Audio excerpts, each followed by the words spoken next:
When I was a kid, I could not differentiate between Independence Day and Republic Day. On the Republic Day of 2022, let me take the opportunity to tell you in short how the Constitution was born. Welcome to Explained. Republic Day was the day when we were actually free from all the laws of the British and any sort of British interference in our any matter. So to say, we retained many British laws, but we could undo those at any time we wished. On this day our Constitution was fully enacted. Constitution is the supreme law of any land. It is the legal document according to which a country is governed. Now let me take you to the journey of making of the Constitution. It was in 1934 that the idea of Constituent Assembly for India was first given by M.N. Roy. Indian National Congress for the first time demanded a Constituent Assembly for the Indian Constitution in 1935. For the first time, British accepted this demand in principle in the August offer of 1940. The Constituent Assembly was formed in India in the year 1946 under the Cabinet Mission Plan.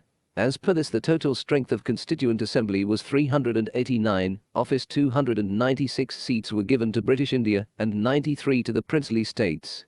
The princely states had their own monarchs, but they were under the paramount sovereignty of Her Majesty, while the British Indian states were directly ruled by the Britishers. The Constituent Assembly had partly elected and partly nominated members.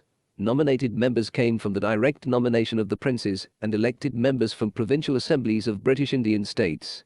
The first meeting of Constituent Assembly was held on December 9 of 1946. The Muslim League had boycotted the assembly and had remained consistent on their demand for a separate Pakistan. This meeting was attended only by 211 members. Dr. Sachinand Sinha, who was the oldest member, was elected as the temporary president of the assembly.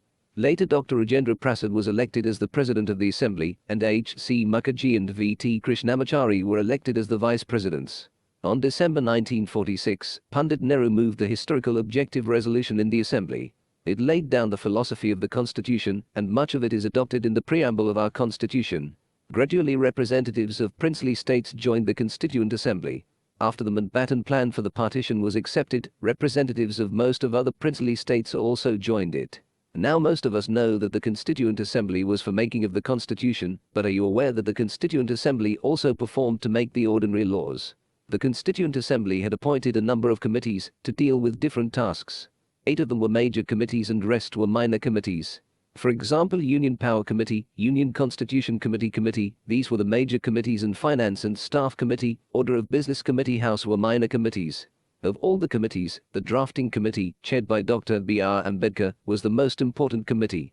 After taking into various considerations and proposals of various committees, Drafting Committee prepared the first draft of the Constitution published in February 1948.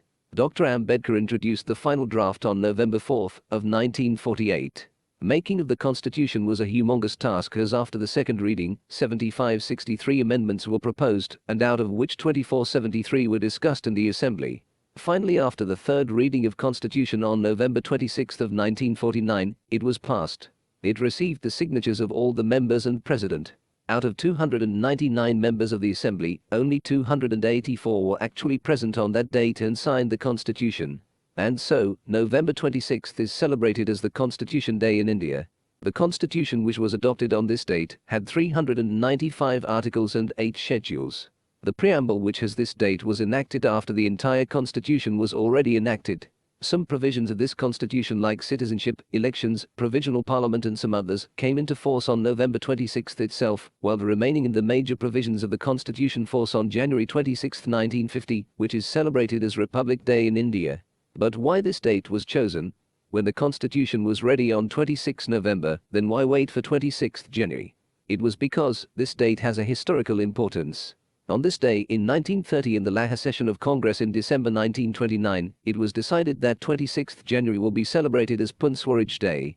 January 24 of 1950 was also a historic day, as on this date the Constituent Assembly adopted the national anthem, the national song of India, and also elected Dr. Rajendra Prasad as the first President of India. Some important facts.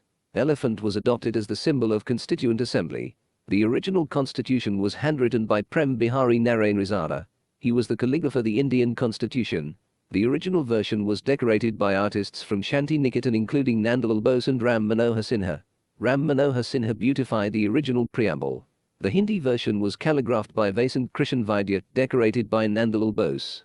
So finally, after a span of 2 years, 11 months and 18 days, our Constitution was prepared. It is the longest constitution of the world. Thank you. Jai Hind. Long live India. Press the like button if you liked the video, subscribe for such amazing content.